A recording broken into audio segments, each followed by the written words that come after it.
In class yesterday, I didn't really get a chance to fully explain the homework, the writing task, in as much detail as I wanted to, because we kind of ran out of time with the reading task and the task on the board that we did first. So what I'm going to do is I'm creating this video to try and guide you through writing a paragraph. And also I need to explain to you how I want you to set all writing tasks out that you do for me over the next 2 years. So I'm going to start at the very top here. On every writing task, I want you to put the essay, question, or the title that I give you in class. Underline that and center it, okay? And don't use anything fancy, just use a normal font such as Calibri, Times, or Arial. Nothing bigger than 12 points. So we want a clean academic document. When I'm writing, I find it helps to have the success criteria at the top of the document, just to remind me with every sentence that I'm writing that there's certain hoops I need to jump through to make a good job of the task. So we've got our success criteria there. I also set you a challenge, which was to include some of the contextual factors we've been exploring this week. Delete this before you hand it in, but it is always useful to have it there so you can see what you're doing. Okay, so I'm going to take you through the very first thing that I want you to do, which, as you know from a P paragraph, is a point. I'm going to flip between two documents because I've actually prepared this in advance, but I'm just going to copy and paste. Okay, so the point that I'm going to make is about J.B. Priestley. We're students of literature here. We're studying a writer. We don't just want to talk about the Burlings as if they're real people. So you can see I've written J.B. Priestley presents the Burlings as a rich family. Quite often you will find that students will leave that there. That will be their point. Now, in actual fact, all that is an observation. You're just telling me that you know something exists in the text. To boost your grades, my formula for success in writing a point is to make an observation, which that first bit is, and then a reason. So JB presents the Burlings as a rich family is an observation. The reason is to show the huge divide between the rich and the poor in 1912. If you can follow this simple formula, observation plus reason, your writing is going to be very strong because you're already setting up an argument and a debate. If you're just telling me the Burlings are rich, I'm going to say, okay, but what? What about that? We need to analyse what a writer has done, why, and how they've done it. So there's my point. J.B. Priestley presents the Burlings as a rich family to show the huge divide between the rich and the poor. You will see actually in that point that I am already starting to acknowledge that challenge, the contextual factors, because the divide between the rich and the poor was something we spoke about in class. I know that now this is set up that later in my explanation, I'm going to talk about context. We need some evidence, okay? I'm actually going to show you a paragraph where I talk about stage directions because I think that's the more difficult of the two jobs. So again, I'm just going to nick from my pre-prepared document.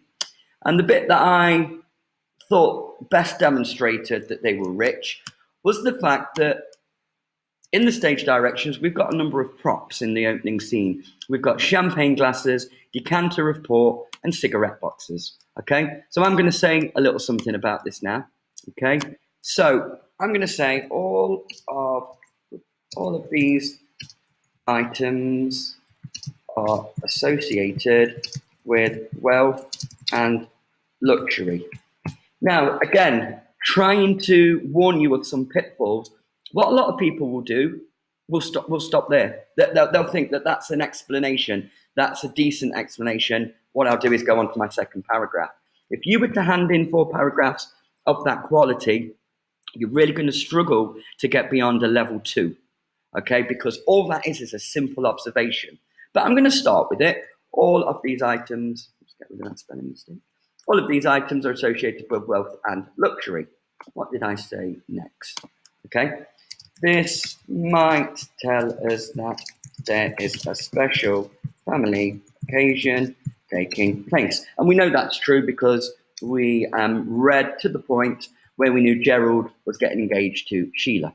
So again, that's very simple. It's not going to earn me the kind of marks and grades that I need. So I'm going to continue to think about why these props have been used. When I chose this quote, I thought about how the audience watching this might receive this information. So this was first performed in 1946. So the audience of 1946 might have been amazed to see such wealth, as the majority of the working class were still struggling to get by following the war. Okay, so I'm no historian, and but I know that this would have been true. I can have an educated guess here. I wasn't around in 46, obviously, but I know that to have seen such wealth for the audience might have been not a shock, but they might have been quite amazed. Pretty similar, to, I suppose, to how we feel if we watch programs such as the Kardashians, to see all their cars, their big houses. We like to see that because we aspire to it. And I imagine that was the same for the audience of 46. Also, within this phrase now, I know that I'm starting to acknowledge that challenge. I am talking about context.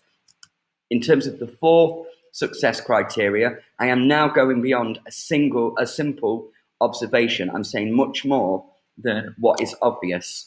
Okay, right, okay. And then the final thing I'm going to say is the use of these items might also suggest that the characters are materialistic. So by that, I mean they like owning things. They like showing off their wealth. The characters are materialistic and more focused on wealth and possessions than caring for others. Now, I admit here, I am using my knowledge of the play. I'm not expecting you to have known that. I am using my knowledge of what happens later and bringing that in. But I'm just trying to show you how you can try and be a little bit more perceptive and insightful and get the higher grades. And then the very last thing that I've put here to top it off, as I was thinking about them being materialistic, I thought about that conversation we had about the house being comfortable but not cozy. And that kind of links, because we do have this stereotype that people who are materialistic only care about things and not people. So I'm going to say that there's further evidence of this in the stage direction that the house is comfortable, not cozy, highlighting the lack of warmth. See what I did with the quote there? I rolled it in. I made it part of the sentence. Further evidence of this is in the stage direction that the house is, and then the quote rolls straight in. I didn't start a new sentence. You can do that. It makes your writing much more efficient. So overall, what we have here is a really strong paragraph, okay? Yes, admittedly, I've used a tiny bit of my knowledge of the play, but I think that kind of paragraph is within your reach. Obviously, I need 4 of those, okay? And this one is about stage direction.